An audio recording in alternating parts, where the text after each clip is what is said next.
telling people about Alex Saab. I think most people know who Julian Assange is, but I have a feeling that fewer people have heard of Alex Saab, and that's a great place for us to start. Just in case you see the two posters in the background, some people might think I put up this Assange and Saab posters for the show. No, this is what I see every day. This is my room. They're a constant reminder that you have to keep up the fight for them. And anybody who sees my Twitter, they see that my Twitter handle says free Saab, free Assange. They're such important cases, just like Donziger and all the other political prisoners. And, I had the honor late last year to meet the wife of Alex Saab when I went down to Venezuela for the first time. I was able to be a witness to their regional elections, which they called the mega elections. There was approximately 500 internationals that were there, and it was an honor to take part in that. And so in June of 2020, the Trump regime kidnapped Alex Saab. Now, it has been proven that Alex Saab was a diplomat since 2018. So what the U.S. and the right-wing press are claiming about Saab now is that they only gave him diplomatic status after he was captured in Cape Verde.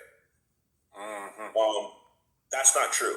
I actually knew of Alex Saab's effort as a diplomat and a businessman before he was captured.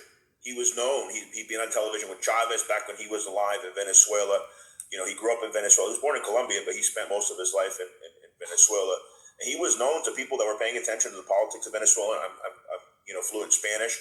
He was known as a diplomat and as a humanitarian, as a businessman, as a progressive that was helping the people of Venezuela fight the sanctions since 2018. And there's documentation that proves that he was a diplomat of the Bolivarian government of Venezuela since 2018, and also knew Chavez back in 2013 before he died. So he was an active supporter of the Venezuelan government and became a diplomat through his connections in the Middle East. He comes from Middle East origin.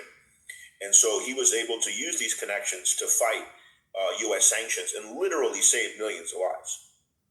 There's a program called CLAP, who approximately 9 million Venezuelans depend on to survive. It's kind of like our food stamps here.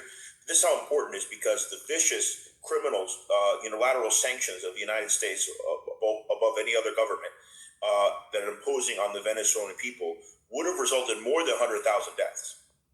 So Venezuelan population is pretty low. So we know from the latest UN report, they said a couple years ago it was 40,000. As of late last year, 100,000 Venezuelans have been killed by us. Now, if you compare the figures, and that would have been in the millions if it wasn't for Saab, that's a fact.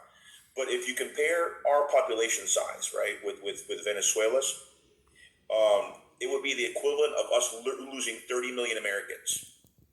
Okay? And 30 million happens to be the approximate number of Russians that were killed by the Nazi advance. And they sacrificed more than any other nation during World War II.